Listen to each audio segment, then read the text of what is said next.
Hi అండి, welcome to our channel Siri Ganesh embroidery. And నేను ఇవాళ వచ్చేసి టైలర్స్ కి ఒక చిన్న టిప్ అయితే నాకు తెలిసింది చెప్పాలనుకుంటున్నాను. ఎందుకంటే నేను టైలరింగ్ చేసేటప్పుడు ఆ టిప్ అనేది నాకు తెలియదు అండ్ అలాంటి మెటీరియల్స్ కూడా అప్పుడు లేవు.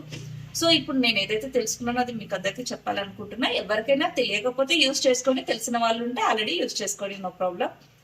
సో ఇప్పుడు ఏంటంటే క్యాన్వాస్ కి మనం లైక్ ఐరనింగ్ చేస్తాం, డ్రెస్సెస్ కి కానీ బాటమ్స్ కి కానీ కొన్నింటికి ఐరనింగ్ క్యాన్వాస్ అని క్లాత్ లైనింగ్ మనం అటాచ్ చేసి నెక్ షేప్ కోసం అనేది ఏదైతే ఉంటుందో అది అటాచ్ చేస్తాం కదా, ఇది ఐరనింగ్ క్యాన్వాస్ అంటారు అనమాట. సో ఇది ఏదైతే షైనింగ్ ఉంటుందో, షైనింగ్ ఉన్నది వచ్చేసి మనము క్లాత్ మీద పెట్టేస్తాం అనమాట. ఇది షైనింగ్ క్లాత్, ఇది మ్యాట్ ఉంటుంది అనమాట.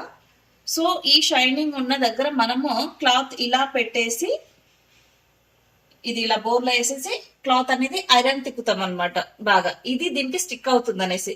అయితే ఇక్కడ ఏమవుతుందంటే ఒక్కొక్కసారి కొన్ని హార్డ్ క్లాత్స్ కి ఇది ఎక్కువ స్టిక్ అవ్వదు, లైట్ గా అతికినట్లు అవుతుంది, ఒక మాదిరిగా అతుక్కుంటుంది. బట్ ఈ స్టిచెస్ కూడా మనం వేసుకోకుండా అవుట్ లైన్ కి ఇంకా గట్టిగా అతుక్కోవాలంటే మనకు ఇలాంటిది ఫ్యూజింగ్ టేప్ అనేది వస్తుంది అనమాట. ఇది చాలా బాగా అతుక్కుంటుంది. మనకు జస్ట్ ఇలా తెంపేసి ఎక్కడ కావాలో అక్కడ కర్వ్స్ ఉన్నా, స్ట్రైట్ లైన్స్ ఉన్నా ఇది పెట్టి ఐరన్ చేసామంటే కంప్లీట్ గా స్టిక్ అయిపోతుంది అనమాట. మళ్ళీ మనకు రాదు క్లాత్. ఈవెన్ మనం స్టిచెస్ వేయకుండా కూడా లైనింగ్స్ కి వాటికి మొత్తం క్లాత్ అవుట్ లైన్ అంతా కూడా ఇది పెట్టి జస్ట్ స్టీమ్ ఐరనింగ్ ఇచ్చేస్తే క్లాత్ అనేది స్టిక్ అవుతుంది అనమాట. అది ఒకసారి చూద్దాం. ఇప్పుడు నేను ఫ్యూజింగ్ అయితే తీసుకున్నాను, ఇది ఐరనింగ్ అనమాట. ఇది జస్ట్ క్లాత్ మీద పెట్టి ఇలా మనం స్టిక్ చేస్తాము.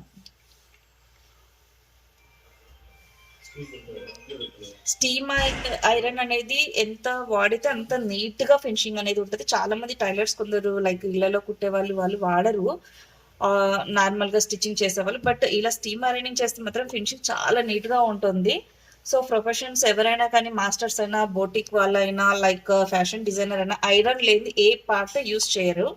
కంపల్సరీగా స్టీమ్ ఐరన్ అనేది పెట్టుకోవాలి. స్టీమ్ ఐరన్ లో 2 టైప్స్ ఉంటాయి. సపరేట్ ఒక క్యాన్ వచ్చి మనకు స్టీమ్ దొరుకుతుంది, అది స్టాండర్డ్ గా ఉంటుంది. అంటే లైక్ బిజినెస్ పర్పస్ గా యూస్ చేసే వాళ్ళకు. నేను కొంచెం రేర్ గా యూస్ చేస్తాను కాబట్టి ఇది ఏంటంటే ఆటోమేటిక్ గా ఇక్కడ వాటర్ పోసుకొని ఈ దీంట్లోనే వాటర్ ఉంటుంది. ఇక్కడ స్టీమ్ చూస్తున్నారు కదా, ఇలా ఇందులోనే స్టీమ్ కూడా ఉంటుంది అనమాట.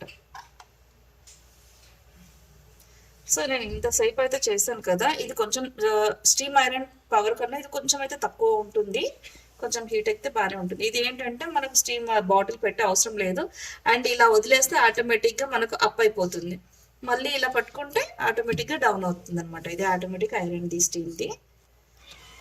సో ఇది చూసినట్లయితే జస్ట్ లైట్గా కంప్లీట్గా ఎడ్జెస్ అంతా కూడా అతకలేదు. మనకి ఇంత టైం వేస్ట్, ఇంత లేట్ అవుతుంది అని అన్నప్పుడు మనం ఏం చేయాలంటే జస్ట్ ఈ ఫ్యూజింగ్ టేప్ ఉంది కదా, దీన్ని కొంచెం మనకి ఎక్కడ వరకు అయితే కావాలనుకుంటామో అక్కడికి ఇలా ముక్కలు తెంపేసి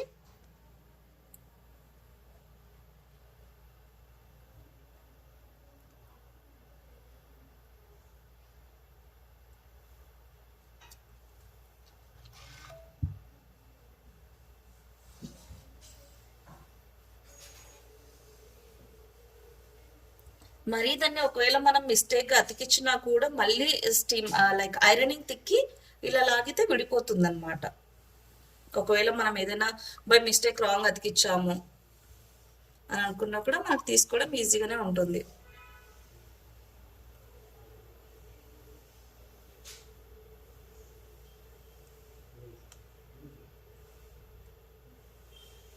సో చూస్తున్నారు కదా, స్టిక్కింగ్ అయితే అయిపోయింది. మనం ఎక్కడ నుంచి అయితే పెట్టామో అక్కడ కంప్లీట్గా గమ్ అనేది అతుకోబోతుంది అనమాట. సో ఇక్కడ నుంచి పెట్టాను నేను, ఇక్కడ నుంచి కంప్లీట్గా స్టిక్కింగ్ అనేది అయిపోయింది. మనం ఒక స్టిచ్ చేస్తే ఎట్లా ఉంటుందో ఇది అలా ఉంటుంది అనమాట డైరెక్ట్గా. సో ఎక్కడ వేస్తే అలా. ఇది నార్మల్గా అతుక్కుంది. ఇది ఇంత నార్మల్ ఐరనింగ్, ఇది తక్కువ ఉంటుంది దీనికి ఐరనింగ్ అనేది. ఇది చాలా స్టిక్కింగ్ ఎక్కువ ఉంటుంది అనమాట.